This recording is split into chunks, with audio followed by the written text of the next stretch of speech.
ఓం శ్రీ గణేశాయ నమః. సంకటనాశన గణేశ స్తోత్రం. పేరుకి తగ్గట్టుగానే ఈ స్తోత్రాన్ని ఒక్కసారి విన్నా సరే ఎంత పెద్ద సంకటం నుంచైనా అంటే ఎంత పెద్ద కష్టం నుంచైనా సరే మనకి విముక్తి కలిగిస్తుంది, ఆపద నుంచి కాపాడుతుంది. అంతేకాకుండా కార్యసిద్ధిని కలిగిస్తుంది.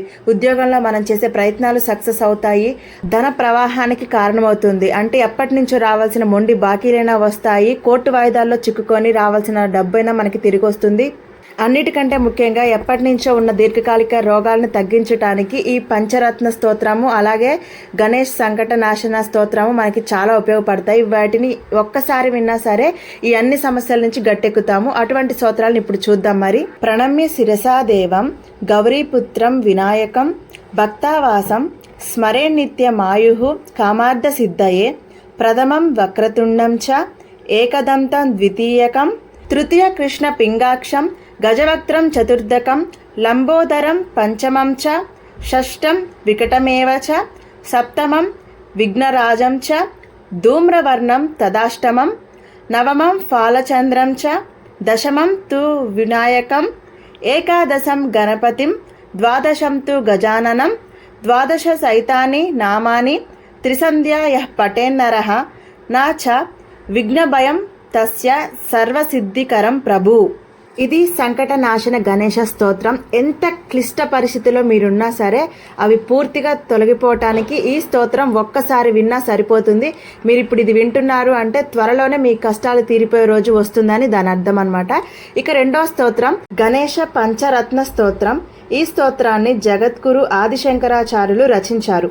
5 రత్నాల వంటి శ్లోకాలతో ఉన్న ఈ స్తోత్రం వినాయకుడి రూప వైభవాన్ని కరుణని కొనియాడుతుంది.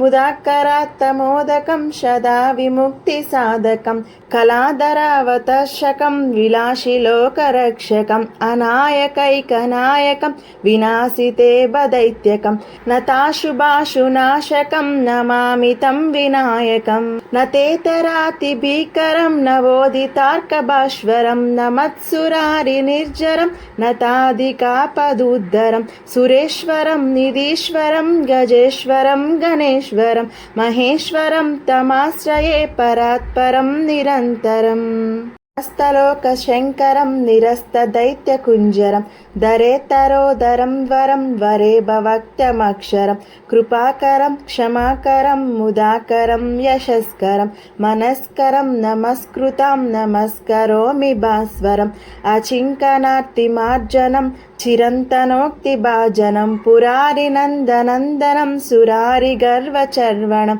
ప్రపంచనాశ భీషణం ధనంజయాదిభూషణం కపోలదానవారణం భజే పురాణవారణం నితాంతకాంత దంతకాంతిమంతకాంతకాత్మజం అచింత్య రూపమంతహీనమంతరాయ కృంతనం హృతాంతరే నిరంతరం వసంతమేవ యోగినం తమేకదంతమేవ తం విచింతయామి సంతతం. విన్నారు కదా ఎంత అద్భుతంగా ఉందో ఈ స్తోత్రం. చదువుతుంటే నేనే చాలా పులికించిపోయాను. అంతేకాదు ఈ స్తోత్రంలో ఆయన గుణగణాలు ఆయన రూపురేఖలు అన్నీ చాలా చక్కగా వర్ణిస్తున్నారు. అది చదువుతుంటేనే నాకు చక్కటి తన్మయత్వంగా ఉంది. ఎవరైతే ఇంత క్లిష్టమైన పదాలని పలకటం రాక ఇబ్బంది పడతారో వాళ్ళు ఇలా నేను చదువుతున్న దాన్ని వింటున్నా సరే మీకు అనంత కోటి పుణ్యఫలం దక్కుతుందండి. ఇలాంటి స్తోత్రాలు ప్రతిరోజు వింటే మీకు మానసిక ప్రశాంతత దొరుకుతుంది. అంతేకాకుండా ఎప్పటి నుంచో ఉన్న మీ కష్టాలన్నీ తొలగిపోతాయి. అలాంటిది ఇలాంటి స్తోత్రాలని ఇలాంటి అరుదైన రోజుల్లో కనుక విన్నాము అంటే వాటి ఫలితం ఇంకా 100 రెట్లు ఎక్కువగా ఉంటుంది. కుదిరితే 3 నుంచి 9 సార్లు వినండి. లేదంటే కనీసం ఒక్కసారి విన్నా సరే మీరు ఎంత సంక్లిష్టమైన పరిస్థితిలో ఉన్నా సరే ఇట్టే బయటపడిపోతారనమాట. మీకు ఈ స్తోత్రాలు నచ్చాయి, చక్కగా అనిపించింది అంటే ఖచ్చితంగా లైక్ చేయండి, సబ్స్క్రైబ్ చేసుకోండి. ఇలాంటి అరుదైన రోజుల్లో ఎటువంటి మంత్రాలు చదవాలి, ఎలాంటి పూజలు చేయాలి, అలాగే మీకున్న ధర్మ సందేహాలన్నీ మన ఛానల్లో క్లియర్గా ఎక్స్ప్లెయిన్ చేస్తాము. మీకు ఏదైనా డౌట్ ఉంటే అది కామెంట్లో మెన్షన్ చేయండి, మీకు రిప్లై ఇస్తాను. లేదనుకుంటే నెక్స్ట్ వీడియోలో దాన్ని కవర్ చేస్తాను.